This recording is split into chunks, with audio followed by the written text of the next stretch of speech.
Yung mga sir, sa video ito tatalakayin natin ang mga rason ng turn up status. Pero bago yan, inimbitahan ko kayo mag-subscribe, mag-like, mag-share para updated kayo sa mga videos na i-upload ko sa aking channel. Sisimulan ko ang video pagkatapos ng intro.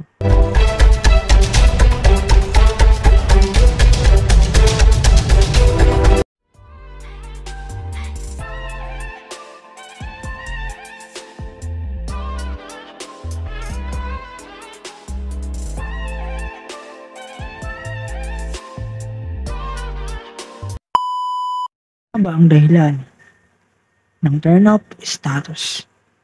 Bakit ito nangyayari? Well, alamin mo na ang sagot sa video ito. Huwag kakalimutang mag-subscribe, mag-like, at mag-share para updated kayo sa mga videos na i-upload ko. Una sa ating listahan, nagsasawa na siyang kausap ka. Hindi ka niya type, wala, ayaw talaga niya. Kaya, sobrang hirap, di ba? Ignore kong tawagin, ignore message. Ayaw niyang mapansin mo na online siya. Kasi, malay mo, may pinaprotektahan siya na isang tao na mahalaga sa kanya. Kaya yun, mas pinipili niyang mag-off lang ng status para maprotektahan ng taong iniingatan niya. Kasi sa kung ano man, yun ang isa sa pang-anim na rason kung bakit nag-off siya ng status. 7.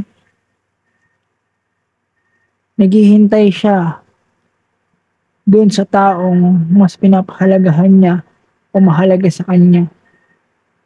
Eh ikaw kasi, hindi ka naman importante sa kanya, kaya yun, nag-decide siya na mag-off ng status kasi may hinihintay siya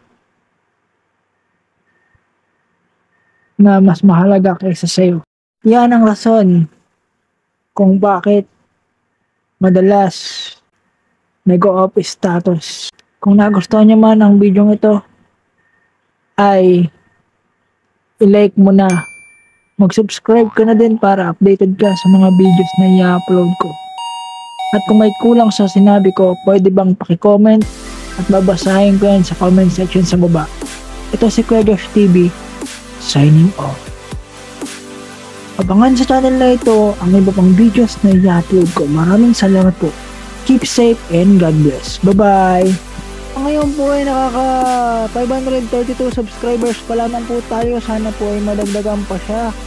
At para mas ganahan pa ako mag-upload ng mga susunod pang parating na video, ito ang inyong lingkod, Kuya Josh TV, signing off.